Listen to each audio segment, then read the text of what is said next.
Haemostasis, haemostasis होता है arrest या स्टॉपेज ऑफ ब्लीडिंग, ठीक है। अब मैं पहले आपको ये बता दूं, ठीक है, कि प्लेटलेट्स और क्लॉटिंग जो है ना, ठीक है, अगर आप इसको रट्टा मारेंगे तो आपके लिए मुश्किल हो जाएगा। अब ये जो मैं आपको टॉपिक पढ़ाऊंगा वो इस तरह है कि पहले मैं आपको हीमोस्टेसिस पढ़ाऊंगा, फिर मैं आपको उसके डिसऑर्डर सारे पढ़ाऊंगा, और फिर एंड पे हम लोग वो MCQs देख लेंगे, स्टेट कर लेंगे जो कि पहले पूछे गए हैं। लेकिन जब तक आपको ऐसा कॉन्सेप्ट क्लियर होगा ना, तब तक आपके से जो भी MCQ पूछ लें वो आपका गलत नहीं होने वाला, ठीक है। तो हीमोस्टेसिस क्या है? Haemostasis is basically the arrest और स्टॉपेज ऑफ ब्लीडिंग, ठीक है। अब हीमोस्टेसिस जो है वो फ़र्क है होम्योस्टेसिस से, तो आपने ये ज़हन में रखना है, ठीक है। हीमोस्टेसिस, हीमोस्टेसिस के 3 पार्ट्स होते हैं।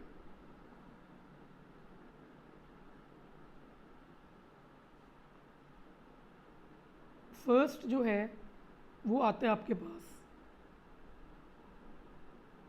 वेजो कंस्ट्रिक्शन, दूसरा आता है आपके पास प्लेटलेट प्लग फॉर्मेशन, और तीसरा आपके पास आता है कोएगुलेशन। अक्सर लोग पता है क्या समझते हैं? अक्सर लोग समझते हैं कि सिर्फ एक यही है, ये तीसरा स्टेप है, सिर्फ यही नहीं है। पहला स्टेप क्या होता है? जब इंजरी होती है किसी ब्लड वेसल में, वेजो कंस्ट्रिक्शन होती है, ठीक है, जो आपके स्मूथ मसल सेल्स हैं वो कंट्रैक्ट करते हैं, ठीक है। और वेजो कंस्ट्रिक्शन जो है उसकी जो इम्पॉर्टेंट तरीन चीज़ है जो आपको पता होनी चाहिए अभी इस टाइम पे, वो ये है कि आपका जब भी एंडोथेलियल डैमेज होता है ना, ठीक है, तो आपकी ब्लड लॉस को मिनिमाइज़ करने के लिए, ठीक है, वेजो कंस्ट्रिक्शन होती है ताकि ब्लड ही कम आए और लॉस भी कम हो। अब वेजो कंस्ट्रिक्शन जो है वो 3 तरीके से होती है, 3 मैकेनिज़म्स हैं, इम्पॉर्टेंट नहीं है, नाम याद रख लें। एक है कि आपके जो एंडोथेलियल सेल्स हैं वो सिग्नल्स प्रोड्यूस करते हैं, केमिकल्स प्रोड्यूस करते हैं, जो जाके सिग्नल्स जो हैं वो मजबूर करते हैं और वो अल्टीमेटली वेजो कंस्ट्रिक्शन करवा देते हैं, ठीक है। दूसरा ये है कि आपका नर्व रिफ्लेक्स होता है, आपकी नर्व्स एक्टिवेट होती हैं और उसकी वजह से वेजो कंस्ट्रिक्शन हो जाती है। और तीसरा है मायोजेनिक रिफ्लेक्स, कि आपके मसल्स एक्टिवेट होते हैं, स्मूथ मसल्स जो होते हैं ना, ठीक है, तो उसकी वजह से वेजो कंस्ट्रिक्शन होती है। तो अगर कोई पूछता है कि इंजरी हुई है तो सबसे पहली चीज़ क्या है, तो वो वेजो कंस्ट्रिक्शन है। ये चीज़ मल्टीपल टाइम्स पूछी गई, ये लोग रट्टा मार के गए होते हैं, ठीक है, लेकिन ये आपको पता भी होना चाहिए कि 3 पार्ट्स है, उसका पहला पार्ट ये है वेजो कंस्ट्रिक्शन। दूसरी चीज़ क्या है? Platelet plug formation. Platelet plug formation में होगा क्या? देखें, जब आपकी एंडोथेलियल लाइनिंग डैमेज हुई तो कोलेजन हो गया एक्सपोज, ठीक है। अब प्लेटलेट्स जो हैं, जो पहले कोलेजन एक्सपोज हुआ ना, ठीक है, अब जो कोलेजन एक्सपोज हुआ है ना, ठीक है, उसके साथ वॉन विलिब्रेंड फैक्टर जो है ना वो अटैच हो जाता है कोलेजन के साथ जो एक्सपोज्ड है एंडोथेलियल लाइनिंग वाला, ठीक है। तो बेसिकली सबसे पहली चीज़ क्या है कि von Willebrand factor attaches to the exposed collagen, एक चीज़ है। ये भी पूछ लेते कभी कभी, ये वॉन विलिब्रेंड फैक्टर कहाँ से आता है? वॉन विलिब्रेंड फैक्टर आता है फ्रॉम द विएबल पैलेट बॉडीज़, याद रख लें, बज़ेन में रख लें, विएबल पैलेट बॉडीज़ से, ठीक है। अब सबसे पहले वॉन विलिब्रेंड फैक्टर जो है वो बाइंड किया विद एक्सपोज्ड कोलेजन, ठीक है, और उसके बाद और फिर क्या होता है? सबसे पहली चीज़ कि प्लेटलेट की एडहीजन होती है, adhesion of platelets to the von Willebrand factor, जो कि जुड़ा हुआ है विद किसके साथ? कोलेजन के साथ। मतलब कि अल्टीमेटली जो आपके प्लेटलेट्स हैं वो जुड़ गए विद कोलेजन, एक्सपोज्ड कोलेजन, ठीक है। फिर दूसरा काम क्या होता है? ये एडिशन तो मैंने आपको समझा दी कि प्लेटलेट जो है वो वॉन विलिब्रेंड फैक्टर के साथ जुड़ के कोलेजन के साथ जुड़ गया। दूसरा काम क्या होता है? प्लेटलेट रिलीज़ करता है कुछ फैक्टर्स, जिसमें एक है ADP, एक है कैल्शियम और एक है थ्रोम्बोक्सिन A2, ठीक है। इन्होंने क्या करना है? इन्होंने बेसिकली एक तो इन्होंने प्लेटलेट्स को उस जगह पे बुलाना है कि ये प्लेटलेट्स को अट्रैक्ट करते हैं towards the site of injury, ठीक है। एक तो काम हो गया ये। दूसरा काम ये क्या करते हैं जो बहुत इंपॉर्टेंट है ATP का स्पेशली, ये ग्लाइकोप्रोटीन 2B3A का एक्सप्रेशन कर देते हैं प्लेटलेट्स के ऊपर। होना क्या है ये ज़रा साइड पे देखें, अब यहाँ पे ये अगर एक प्लेटलेट है, ये दूसरा प्लेटलेट है, अल्टीमेटली होना पता है क्या है, ये ग्लाइकोप्रोटीन 2b3a है, ये जो साइड में मैंने एक एक्सटेंशन निकाली है, ठीक है। ये लाजमी होती है क्योंकि ग्लाइकोप्रोटीन 2b3a जो है ना, ठीक है, ये ही जोड़ती है प्लेटलेट्स को आपस में विद द हेल्प ऑफ, ये जो मैंने ब्लू चीज़ बनाई है ये है फिब्रिनोजन, ठीक है। तो ये बहुत ज़रूरी है, ठीक है, कि जो आपका फिब्रिन मैश बनना है ना, उसके लिए ये चीज़ बहुत ज़रूरी है कि ग्लाइकोप्रोटीन 2b3a का एक्सप्रेशन हो। और यही 2b3a का मसला होता है जब आपका ग्लैंड्स में थ्रोम्बोसिटीनिया होती है, ये मैं आगे बताऊंगा आपको, ठीक है। मैंने कहा प्लेटलेट्स को आपस में जोड़ने के लिए ग्लाइकोप्रोटीन 2b3a ADP जो है ना वो ऊपर निकाल रहा है, उसको एक्सप्रेस करवा रहा है। तीसरी चीज़, ये जो कैल्शियम आ रही है ना, ठीक है, कैल्शियम जो है ना ये होती है फॉर कोएगुलेशन, कोएगुलेशन कैस्केड जो मैं आपको आगे बताऊंगा, इंट्रिंसिक एक्सट्रिंसिक पाथवेज, उसके लिए बहुत इंपॉर्टेंट है, ठीक है। अच्छा, अब देखिए, एक तो हो गई एडिशन पहले, फिर हो गई उन्होंने सबको बुलाया उस जगह पे, ठीक है, तो इसको हम कहते हैं एक्टिवेशन, ठीक है। और अल्टीमेटली क्या होता है, हो जाती है एग्रीगेशन। एग्रीगेशन, एग्रीगेशन क्या है कि जो प्लेटलेट्स हैं, ठीक है, वो ग्रुप हो जाते हैं एक जगह पे। The grouping of platelets is called aggregation, ठीक है। फिब्रिनोजन जो है वो बाइंड करता है ग्लाइकोप्रोटीन 2b3a रिसेप्टर्स को और लिंक कर रहा होता है प्लेटलेट्स को, ठीक है।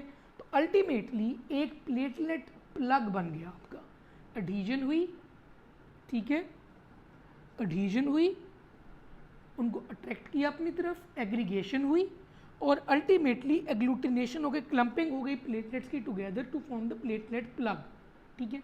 तो ये 4 स्टेप्स हो गए आपके प्लेटलेट प्लग फॉर्मेशन के, ठीक है। अब प्लेटलेट प्लग तो आपका बन गया। अब प्लेटलेट प्लग जो था वो एक टेम्पररी प्लग होता है to reduce the blood loss. अब इसको हमने करना है पक्का ताकि ब्लड लॉस हो ही ना, ठीक है।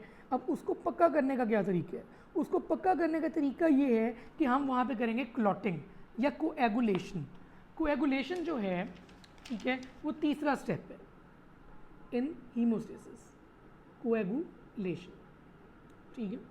कोएगुलेशन में क्या होता है, हाँ, कोएगुलेशन जो है वो स्ट्रेंथ करता है, स्ट्रेंथ इंक्रीज करता है प्लेटलेट प्लग की, और ये होता है क्लॉटिंग फैक्टर्स की वजह से। होना क्या है मैं आपको बताता हूँ कि इसमें बनाना है अल्टीमेटली एक फाइब्रिन मैश, ठीक है, और इसमें 3 चीज़ें इन्वॉल्व हैं मेन। तो कोएगुलेशन में जो असल चीज़ होनी है ना, पहले एंड वाला पाथवे बनाते हैं, ठीक है। एंड वाला पाथवे में क्या होता है, अल्टीमेटली होना ये है कि आपकी जो होनी है ना प्रोथ्रोम्बिन, ठीक है, उसने कन्वर्ट होना है इनटू थ्रोम्बिन, ठीक है। और ये जो थ्रोम्बिन है ना, ठीक है, ये फिब्रिनोजन को कन्वर्ट करेगी इनटू फिब्रिन। अब ये जो फिब्रिन है, ठीक है, ये एक स्टेबल क्लॉट बनाएगी या मैश बनाएगी, और यही जो मैश है ना ये स्टेबलाइज कर रहा होता है प्लेटलेट प्लग को, ठीक है। मतलब कि ये चीज़ है जो फाइनल आपने बनानी है, ठीक है। अब प्रोथ्रोम्बिन जो है ना, ठीक है, ये मेन चीज़ है जो आपने इंट्रिंसिक और एक्सट्रिंसिक पाथवे से निकालनी है, अल्टीमेटली डिराइव करवानी है।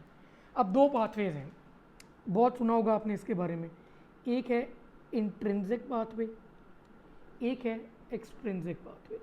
इंट्रिंसिक पाथवे होता है एंडोजिनस, ठीक है, और एक्सट्रिंसिक पाथवे होता है एक्सोजिनस। मतलब कि अगर कोई कोलेजन एक्सपोज हुआ है तो फिर इंट्रिंसिक पाथवे चल जाएगा, और अगर कोई टिश्यू इंजरी हुई है तो एक्सट्रिंसिक पाथवे चल जाएगा। ये बहुत इंपॉर्टेंट चीज़ है, आपको पता होना चाहिए। कोलेजन एक्सपोज हुआ तो इंट्रिंसिक पाथवे शुरू होगा, टिश्यू इंजरी हुई तो एक्सट्रिंसिक। अब इसने जुड़ना कहाँ पे है, निहायत इंपॉर्टेंट चीज़ है, इसने जुड़ना है एट 10th क्लॉटिंग फैक्टर, जो स्टुअर्ट फैक्टर कहते हैं जिसे, स्टुअर्ट फैक्टर, ठीक है, 10th पे जुड़ना है इसने, ठीक है। इनको डिनोट करते हैं हम लोग रोमन नंबर से, लेकिन मैं इसलिए ये इस तरह कर रहा हूँ ताकि आपको याद रह जाए, ठीक है। 10th पे जुड़ना है, इसको हम कहते हैं स्टुअर्ट फैक्टर, स्टुअर्ट।